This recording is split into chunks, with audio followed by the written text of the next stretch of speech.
봤어? 잠깐. 네, 안녕하세요. 공대가조화 시즌2 MC 최정문입니다.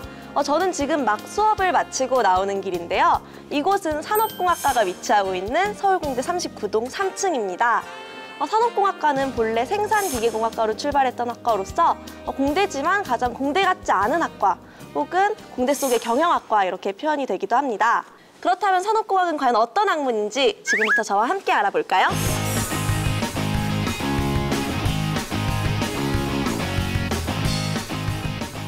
중고생들이 직접 찾아가는 서울공대 진로 작성 탐방 프로그램 최정문의 공대가조화 시즌2!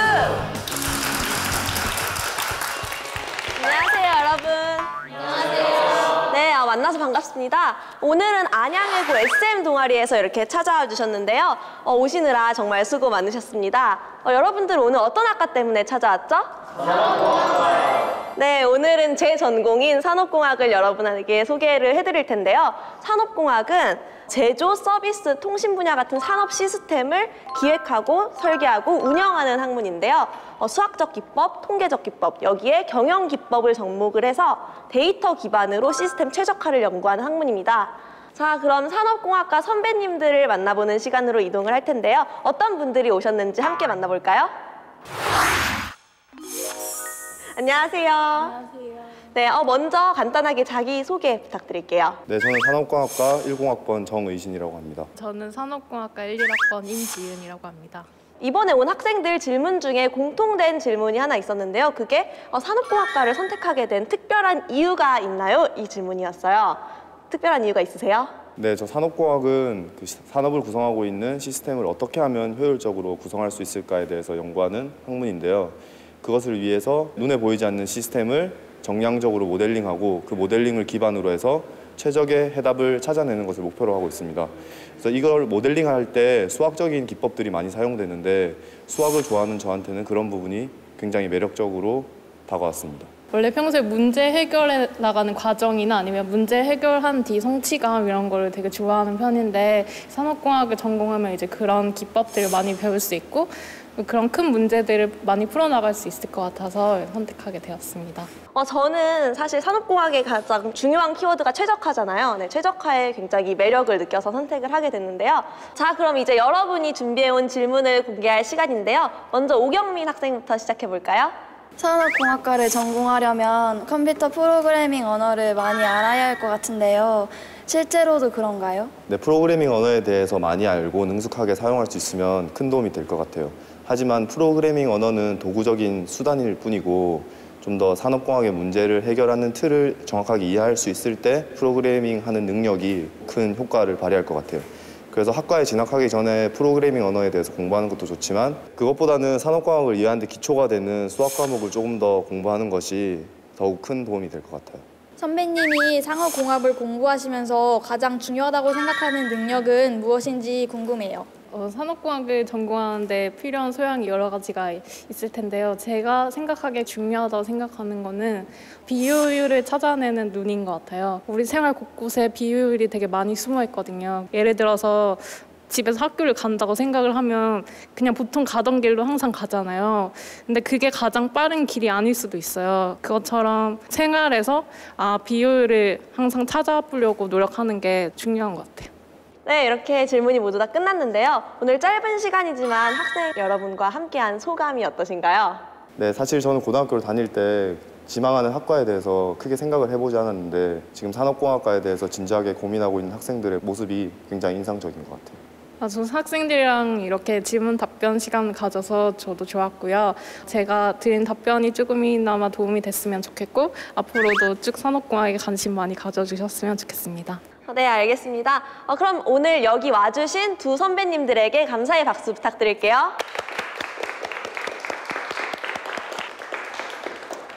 네, 그럼 이제 바로 여러분들이 만나 뵙고 싶어하는 교수님을 만나보도록 하겠습니다. 네, 이번 시간은 산업공학이 어떤 학문인지 알아볼 수 있는 미니 강연 시간입니다. 네, 제가 평소에 자주 뵙던 교수님인데 다 같이 한번 불러볼까요? 네. 자, 다 같이 하나, 둘, 셋. 문일경 교수님 나와주세요.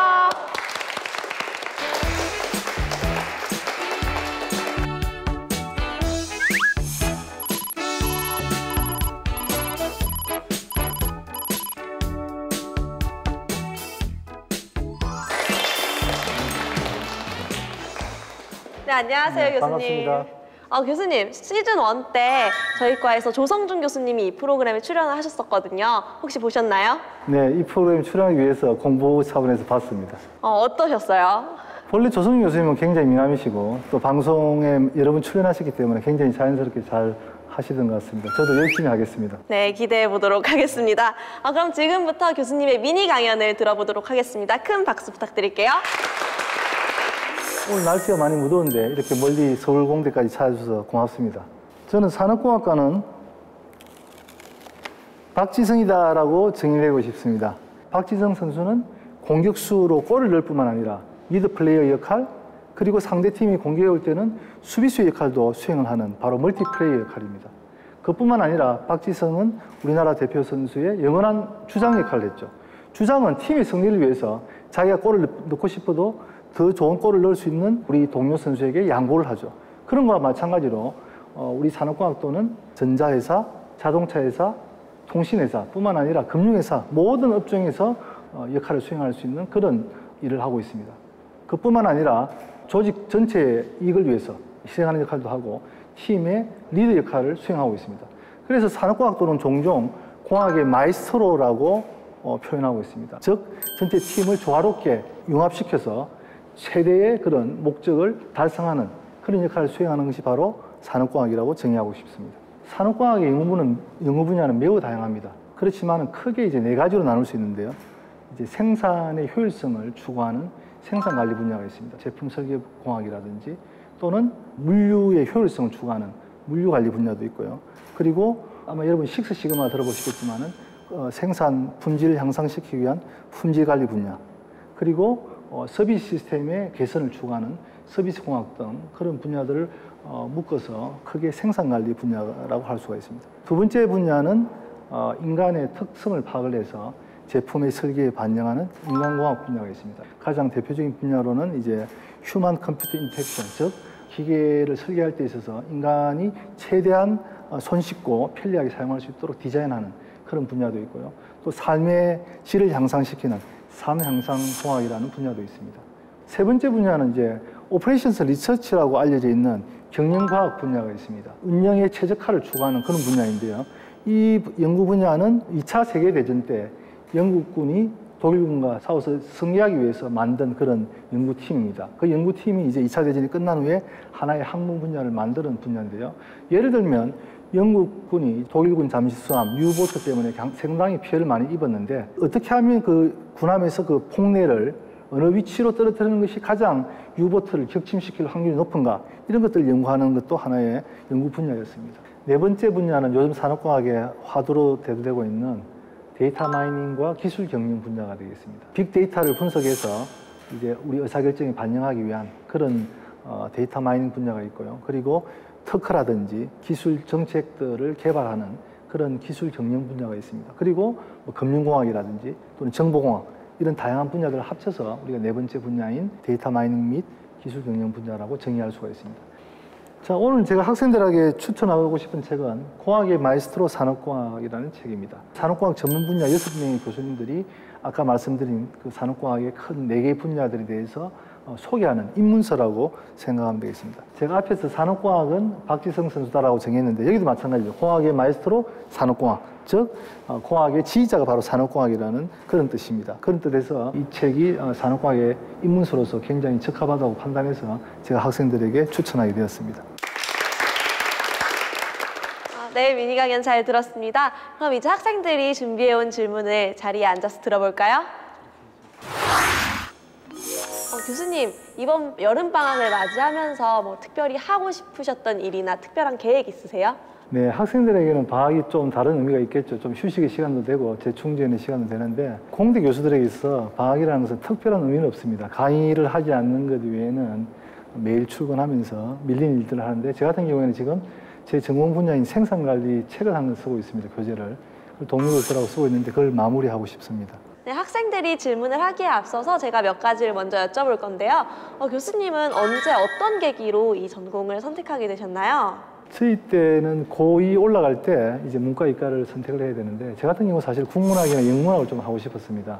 근데 부모님께서 이공계 쪽을 진학해야 취업도 잘 되고 한다고 해서 사실은 좀 적성에 맞지 않게 이과를 선택한 케이스가 되겠습니다. 근데 막상 이과를 선택해 보니까 물리학이 상당히 저한테는 좀 어렵고 솔직히 그 대신 수학이나 이런 쪽은 상당히 또 재미가 있어가지고 과학은 조금 못해도 수학이나 수학 중에서 특히 통계 학률을 잘하는 학생들이 유리한 학문이 산업공학이라는 걸 알게 되었고 그렇게 해서 산업공학을 선택하게 되었습니다. 교수님의 연구실인 공급망 관리 연구실은 어떤 연구를 하는 곳인지 설명 부탁드릴게요. 예, 여러분들이 공급망 또는 공급사설 하면 다소 생소할 텐데요. 그걸 먼저 설명드리겠습니다. 여러분들이 사용하는 제품을 만들기 위해서는 스마트폰을 예를 들어 보겠습니다. 그 스마트폰을 만들기 위해서는 그 금속 재료가 필요하고 또 부품들이 필요하죠. 그래서 그런 부품을 만드는 부품 업체 그리고 그 부품들을 모아서 스마트폰을 조립하는 제조업체가 필요하고 그 만드는 스마트폰을 유통하기 위해서 수송하는 업체도 필요하고 그리고 도매상이나 또는 소매상 또는 심지어 인터넷 쇼핑몰 등을 통해서 여러분들이 스마트폰을 구매하고 있죠. 그리고 여러분들은 또 소비자가 됩니다. 그런 모든 구성원들이 바로 공급망을 구성하는 구성원들이라고 생각하면 됩니다. 그럼 거기에서의 발생하는 이윤이라는 것은 고객이 제품에 지불하는 가격에다가 그 제반 만들고 수송하고 그리고 판매하는 데 드는 비용을 뺀 것이 바로 공급망의 이윤이 되고 그 이윤을 최대화하기 위해서 그런 제반 발생하는 비용들을 줄일 수 있는 모든 의사결정들을 합리적으로 수행하는 그런 연구를 하는 것이 공급망 관리의 연구 분야가 되겠습니다. 좀 더 구체적인 예를 들면 공급업체와 제조업체 간에 얼마만큼 물량을 공급받고 생산을 해야 하면 전체 공급사설의 이윤을 최대화하는가 그런 의사결정을 수행하기 위한 상호계약을 또 개발하는 공급망 관리 계약 시스템도 개발하고 있고요. 그리고 또 다른 예로는 이제 물류 흐름을 최적화하기 위한 다양한 의사결정들 그리고 예를 들어서 공장에 그런 기계 배치 같은 것들을 미리 컴퓨터 시뮬레이션 해보고 어떻게 효율적으로 배치할 수 있는가 그렇게 해서 생산성을 향상시킬 수 있는가 이런 연구들도 많이 수행하고 있습니다. 그래서 공급망 관리 자체만 해도 굉장히 다양한 연구 토픽이 있다고 생각하시면 되겠습니다. 네, 이제 학생들이 질문을 할 차례인데요. 먼저 정구민 학생부터 시작해 볼까요? 제가 과학에 비해 수학을 좀 못하는데 산업공학을 공부하려면 꼭 수학을 잘해야 하나요?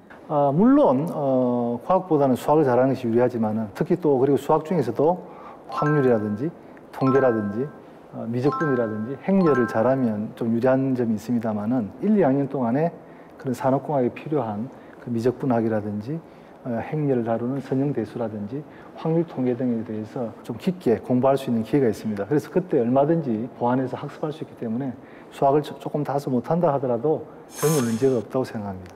제가 바이오공학 쪽에 관심이 많은데 제가 관심 있는 분야하고 산업공학이라는 학문이 어떻게 연관지어서 공부할지 궁금합니다. 네, 앞에서도 말씀드렸지만은 산업공학이라는 학문은 어떤 산업 분야에서도 응용될 수가 있습니다. 방금 질문했던 그런 바이오 산업, 특히 또 병원에서도 지금 활약하는 산업공학도들이 많습니다. 한 가지 예를 들면 앞에서 산업공학 분야 중에서 경영과학 분야를 소개해드렸는데요. 경영과학 분야에서 많이 다루는 기법 중에서 한 가지를 실제 염색체, 염기, 서열 분석에 응용한 사례도 보고되고 있습니다. 또 한편으로는 지금 산업공학에서도 많이 사용되는 알고리즘 중에 하나가 유전자 알고리즘이라는 것이 개발되었는데요. 말 그대로 유전자 알고리즘이라는 것은 동물들이 진화하는 과정에서 아이디어를 얻어서 실제로 돌연변이라든지 교차라든지 이런 아이디어를 가지고 알고리즘을 개발해서 산업 전 분야에 응용을 할 수 있는 그런 알고리즘을 개발했습니다. 이런 여러 가지 예를 보더라도 산업공학과 바이오공학은 굉장히 밀접한 관계가 있다고 생각하고 얼마든지 융합할 수 있다고 생각합니다. 산업공학과를 졸업하신 선배분들을 살펴보면 카카오톡과 같은 IT 계열에서 여러 CEO분들을 배출을 시켰는데 그럼 산업공학과 컴퓨터공학에 많은 연관이 있을 것 같아요. 그럼 두 학문의 차이점에 대해 알고 싶습니다. 여러분들이 잘 알다시피 컴퓨터공학은 더 빠르고 더 사용하기 쉬운 그런 컴퓨터 하드웨어도 개발하고 있고요. 그리고 그런 윈도우즈 같은 운영 시스템도 개발하고 다양한 소프트웨어들을 개발하고 있습니다. 반면 산업공학과는 시스템 혁신을 위해서 필요한 모든 의사결정들에 관여하고 있다고 아까 앞에서도 말씀드렸습니다. 그래서 실제로 카카오톡의 예를 들었지만은 카카오톡을 개발하는데 컴퓨터 언어가 필요했지만은 여러분들이 얼마만큼 더 사용하기 쉽고 어떤 기능들이 부과되면 더 많은 사용자들을 확보할 수 있는가 이런 아이디어를 내는 학문이 바로 산업공학과라고 생각하시면 되겠고 그것이 이제 산업공학과 컴퓨터공학의 차이라고 생각하시면 되겠습니다. 교수님이 참여하셨던 했었던 프로젝트를 검색하다가 복합 물류 시스템 최적화라는 연구를 알게 되었는데요. 어떤 연구인지 설명 부탁드립니다. 먼저 복합 물류에 대해 설명하면 우리가 물건을 수송시킬 때 2가지 이상의 수송 수단을 사용하는 경우를 이제 복합 물류라고 하고요. 그러면 복합 물류 최적화라는 것은 그런 중간중간에 발생하는 대기 같은 것, 지연을 없애기 위해서는 굉장히 스케줄링도 필요하고 어떻게 수송해야 되는가 수송 계획도 필요하고 그런 제반 계획들을 다루는 연구 분야가 되겠습니다. 한 가지 예를 들면 1956년도 미국의 트럭 기사분 출신인 맥클린이라는 분이 1956년도에 개발했으니까 이제 50몇 년밖에 되지 않았죠. 그런데 그 맥클린이라는 분이 아이디어를 낸 것이 그러면 트럭을 2부분으로 나누어서 한 부분을 쉽게 뗐다가 빼냈다 하면 훨씬 좋지 않겠나 하는 데서 아이디어를 얻은 것이 바로 컨테이너고 그것이 물류의 혁명이라고까지 불리고 있습니다. 그런데 최근에는 한 단계 더 나아가서 그 컨테이너를 접었다 폈다 할 수 있는 그런 시스템을 개발하고 있습니다. 그럼 왜 컨테이너를 접었다 폈다 할까요? 아시아는 수출 주도 국가이고요. 미국은 수입 주도 국가입니다. 아시아 국가에서 미국으로 물건을 실어 보낼 때는 컨테이너에 실어서 보낼 수 있지만은 돌아올 때는 빈 컨테이너로 와야 됩니다. 그런데 물건이 차 있거나 차 있지 않은 컨테이너나 수송료는 동일합니다. 그런 데서 아이디어를 얻은 것이 바로 접이식 컨테이너고 지금 네덜란드를 비롯해서 우리나라에서도 그것을 개발에 박차를 가하고 있습니다. 그러면 그런 접이식 컨테이너가 도입됐을 때 어떤 생산성 향상이 일어나고 어떻게 운영을 해야 될 건가를 다루는 것이 바로 복합물류 최적화에서 다루는 연구 분야 중에 하나가 되고요. 그리고 저희들이 그쪽으로 많이 연구를 하고 있습니다. 아까 교수님이 미니 강연하실 때 인간공학이라는 학문에 대해서 언급하셨는데 제 생각에는 그것이 로봇이나 기계를 연구하는 기계공학이랑 좀 더 관련이 있다고 생각했습니다. 하지만 그것을 산업공학에서 연구하는 이유는 무엇인지 궁금합니다. 물론 그 로봇이나 항공기나 자동차를 만들기 위해서는 기계공학이나 전기공학, 전자공학 학문들이 필요하겠죠, 그죠? 그러면 인간공학이 하는 것은 그 항공기 기장에 예를 들면 계기판이 상당히 많이 필요하겠죠. 수백 개의 계기판에서 정확한 정보를 신속하게 받아들여서 반응을 해야 됩니다. 비상사태가 발생했을 때 어떻게 운항을 할 거냐, 그리고 어떻게 안전 운항을 할 거냐. 그러면 그 계기판을 어떻게 배치를 하고 어떻게 설계를 해야 가장 많은 정보를 손쉽게 받아들일 수 있느냐 하는 것들이 바로 인간공학에서 하는 연구 분야라고 생각하면 되겠고요. 또 다른 예를 들면 여러분들이 사용하는 스마트폰, 어떻게 메뉴들을 배치를 하고 버튼들을 배치하고 해야 사용자들이 좀 더 편리하고 다양한 정보들을 손쉽게 받아들일 수 있느냐 이런 것들도 인간공학에서 다루는 연구 분야라고 생각하면 되겠습니다. 산업공학이 다루는 여러 연구 분야 중 앞으로 우리 사회에 가장 큰 영향을 끼칠 분야는 어떤 분야인지 교수님의 생각을 듣고 싶습니다. 현재 가장 큰 화두가 되는 분야는 아무래도 빅데이터 분석을 다루는 데이터 마이닝 분야라고 할 수 있습니다. 여러분들이 잘 알다시피 데이터 마이닝은 많은 양의 정보에서 의미가 있는 정보를 파악해서 앞으로의 제품 개발이라든지 정책 개발에 반영하는 겁니다. 예를 들면 여러분들이 SNS에서 올리는 그런 스마트폰 사용에 대한 후기라든지 불평이라든지 이런 것들을 가지고 실시간으로 체크를 해서 의미 있는 정보를 파악을 해서 앞으로 어떻게 스마트폰을 개발해야 되는가 실제로 지금도 실시하고 있습니다. 또 다른 예로는 얼마 전에 서울시에서 심야 노선을 새로 6개인가 7개 정도 신설했습니다. 결국 사용자들의 동선을 파악한다든지 그리고 그런 요구사항들에 대한 정보를 파악을 해서 어떤 노선을 선택해야 가장 많은 승객들을 심야에 수송시킬 수 있느냐 이런 것들을 결정하는 것도 바로 데이터 마이닝에서 하는 분야가 되어 있고 산업공학에서 지금 가장 핫 분야로 사회에 영향을 미칠 분야라고 생각합니다. 앞으로 산업공학이라는 학문이 발전할 수 있는 아이템에는 무엇이 있을까요? 산업공학이라는 본래 제조업에서 생산성 향상 그리고 혁신을 꾀하는 여러 가지 기법들을 개발해가지고 지금까지 많이 기여를 해왔습니다.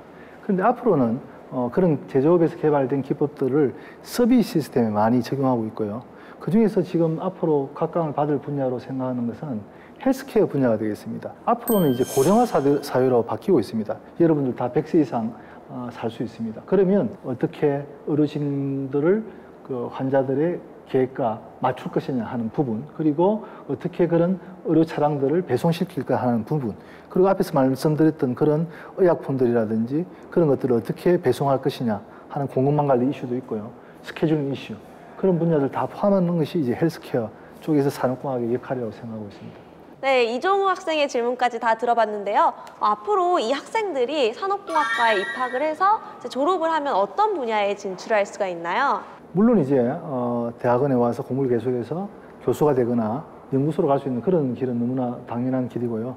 산업체에는 전자회사라든지 자동차 회사, 그리고 정보통신회사에 많이 취업되고 있고 금융회사에도 많이 취업되고 있습니다. 대표적인 예를 들면 정몽구 현대자동차 회장님도 산업공학 출신이고요. 그리고 SK텔레콤 김신배 사장님도 산업공학 출신입니다. 아까 학생이 질문했던 그 카카오톡을 개발한 김범수 의장도 우리 산업공학과 출신입니다. 여러분이 잘 아시는 애플의 현재 CEO인 팀 쿡 사장님도 미국 어번대학교 산업공학 출신입니다. 이 예를 들어서 알 수 있겠지만은 다양한 산업 분야에서 CEO, 중력, 그리고 핵심적인 역할을 하는 직원들이 산업공학 출신이라는 것을 잘 알 수 있을 겁니다. 자, 이제 공대가 좋아 시즌2 마지막 공식 질문입니다. 교수님에게 공대란? 저는 CEO 양성소라고 말씀드리고 싶습니다. 미국 스탠다드 앤 푸어사의 미국 500대 기업의 CEO를 조사해 보았습니다. 33%가 공대 출신이고 11%가 경영학 출신입니다. 안타깝게도 한국의 수치는 그렇지는 않습니다.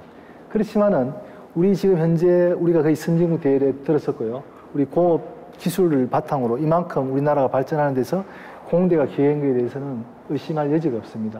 그리고 앞으로의 역할도 점점 커지고 있고 제가 예측컨대 10년, 20년 여러분들이 활동할 때는 우리나라 100대 기업의 CEO 중에서 30% 이상이 공대 출신이 될 것이라고 감히 예측하고 싶습니다. 네, 오늘 학생들과 대화를 마친 소감이 어떠신가요? 근데 제가 직접 가르쳤던 우리 최정문 양이 MC를 보니까 좀 감회가 새롭고 좀 상당히 재미있습니다. 그리고 학생들의 질문을 보니까 산업공학에 대해서 굉장히 관심도 많고 미리 또 홈페이지를 본다든지 해서 많이 공부를 해오고 상당히 유익한 질문들을 많이 한 것 같습니다.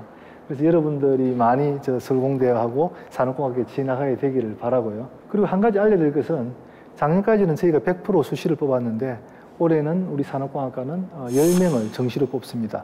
그래서 문과 학생들이라든지 좀 다양한 쪽에서 많이 또 지원을 해서 합격하게 되기를 바랍니다.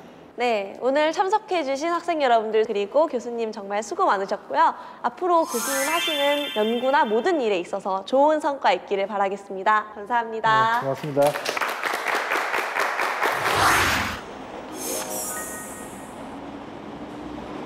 이곳은 서울대 캠퍼스 내에 있는 두레 문예관입니다. 이 건물 안에 들어가면 세동이라는 합창 동아리가 연습을 하고 있는데요. 어떤 곡을 부르는지 함께 확인해 볼까요?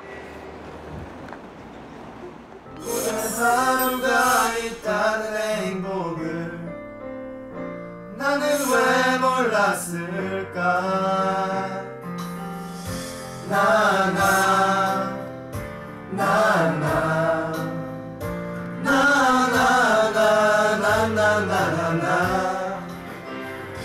우리는 세상이란 문에서 모두 다 같은 아마추어야. 안녕하세요. 지금 부르고 있는 노래가 어떤 노래예요? 이승철의 아마추어라는 곡이에요. 그 슈퍼스타 K에서도 단체곡으로 불렀었어요. 이 노래가 그 노래군요. 동아리 이름이 세동이잖아요. 세동이 과연 어떤 뜻이죠? 새를 동경하는 이들의 약자인데 어떠한 새가 날아가는 것처럼 자유롭게 노래하고 싶은 사람들이 모였다는 의미예요. 네, 그런 의미였군요. 이 동아리 활동을 하면은 좋은 점이 되게 많이 있을 것 같아요. 어떤 점이 가장 좋나요? 사람들마다 다를 것 같은데 저는 새동이 하면서 과에 다양한 사람들을 만날 수 있어서 좋았어요. 네, 그렇군요. 그럼 제가 이제 마지막 질문을 드릴게요. 미래의 후배들한테 산업공학과에 대해서 한마디로 자랑하자면? 산업공학은 어디서나 도움이 되는 학문? 산업공학의 대상이 되는 시스템은 어떤 공장이나 회사뿐만 아니라 사회의 어떤 모든 곳에서 있기 때문에 어디서나 도움되는 것 같아요. 알겠습니다. 이렇게 바쁜데도 인터뷰 응해주셔서 감사합니다. 감사합니다. 네, 오늘은 산업공학과에 대해서 알아봤는데요. 오늘은 이렇게 세동이 동아리의 노래를 들으면서 마무리를 할까 합니다. 그럼 저는 여기서 인사드릴게요. 다음 시간에 만나요. 안녕. 정말 고마웠어.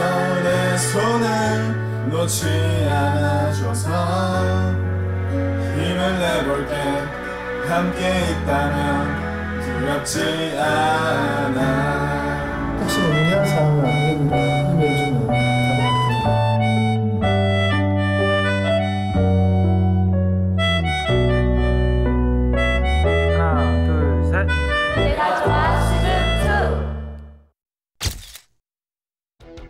산업공학과에 대해서 막연한 생각만 가지고 있었는데 직접 교수님 말씀을 들어보면서 산업공학과가 모든 공학을 아우르는 그런 학문이라는 사실을 알게 되어서 뿌듯했습니다.